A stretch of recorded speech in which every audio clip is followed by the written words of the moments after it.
but also because, one thing that I love about you is like, if you're unhappy with one job, you leave it and you move on to the next thing. And you are an artist. You do have your creative side and you're incredible.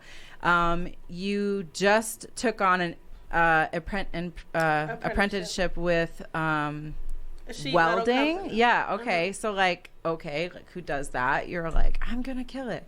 But it wasn't working out. And now you're moving on and you're going to get into the paralegal field. But that's just like, you've done a million things, and I just love that about you.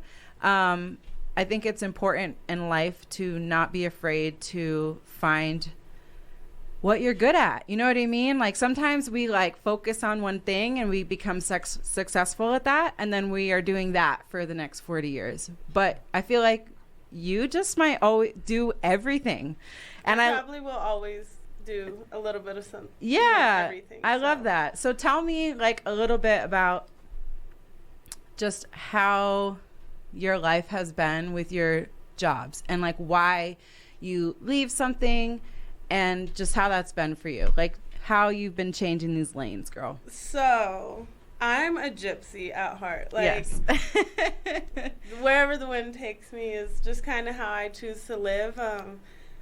And I love it. I've had fun. I've experienced so many great things, but I think it's just instilled in me. It'll always be me.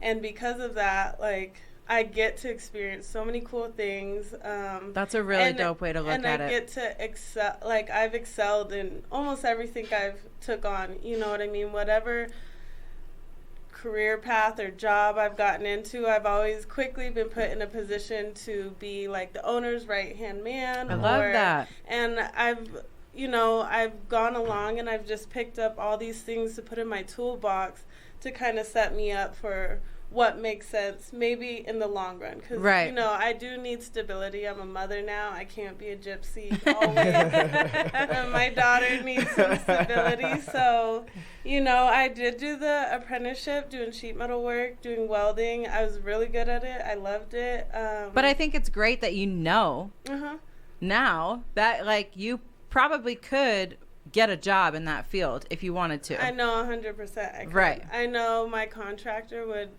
they'd beg for me to come back. You know what I mean? And like, not to be like braggadocious, but it's true because I'm a hard worker, and whatever I'm doing, I like to be really good at it. I want to master it as quickly as I can. And that's something that kind of got me out of it, was because I'm like, okay, to become a foreman or to become a journeyman, I have to do this 4-year program. Right. Well, I'm doing journeyman work already. Right. And I want journeyman pay already. Right. Because I'm not. And there's nothing wrong with you knowing your worth. Like, if it takes you a shorter period of time to catch on and gain the skill because you are just incredible, then there's nothing wrong with being like, okay, I'm not waiting 4 years for that money. Like, I will leave and go, because now I have the skill.